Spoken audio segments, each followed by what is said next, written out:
This next story is one that is hard to tell, and the video is hard to watch.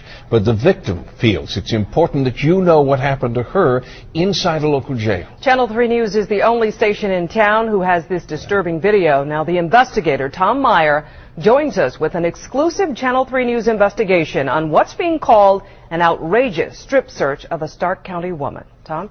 Well, Hope Steffi has sued the Stark County Sheriff, accusing deputies of using excessive and brutal force. The sheriff denies the allegation. Now, this story may be hard to watch, but the victim and her husband want me to show you what happened in hopes that you and those you love will never experience a night like this. You're going on precautions. Hope Steffi is scared to death. Her husband, a high school educator, I want to show you this, okay? Can't believe what he's watching on videotape as Stark County Sheriff deputies pin his wife down to a jail cell floor. Just relax. Okay, just relax. What are you doing? You don't treat people like this. Stop. I don't think murderers are treated like this. Steffi weighs 125 pounds. She's in handcuffs, face down.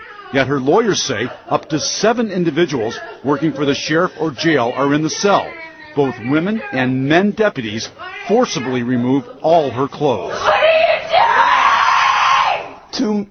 Two males holding her down as she's butt naked. That's wrong.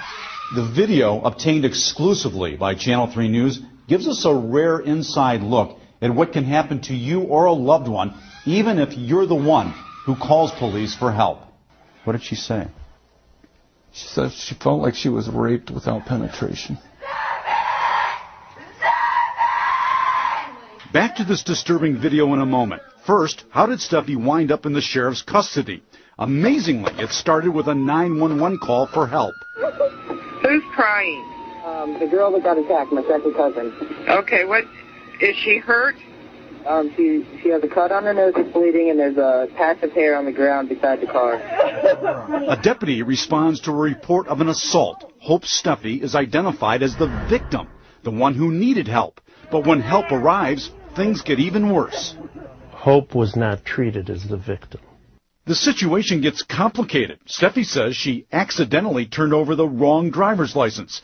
It belonged to her sister who passed away. Steffi keeps it as a personal memento. Despite her pleas to return it, her lawyer says the officer refuses. The officer had said to her, "Shut up about your dead sister." The sheriff denied that allegation in a written response to Steffi's lawsuit. He accuses the injured Steffi of starting the altercation with a deputy. Soon, Steffi is put in the back seat of the sheriff's cruiser. Listen closely on dash cam video as Steffi's friend reassures her that she's the victim and that nothing will happen to her. I know you didn't do anything, Hope. He needs to know that it's not your fault. Eventually, Steffi is handcuffed and hauled away to the Stark County Jail to answer questions. Among them, do you have any weapons or sharp objects? Have you ever thought of harming yourself? When Steffi responds, now or ever, she says deputies knock her down and place her feet in a pretzel position. And you have to ask yourself, what was the purpose of this strip search? What was the necessity of it? This was a disorderly conduct claim. Steffi repeatedly questions officers about what they're doing. This is horrific. This is a government agency forcing their will on a citizen. Steffi pleads for deputies to stop, and when they begin removing her underwear and bra, she begins to scream. That could be your wife. That could be anybody's wife.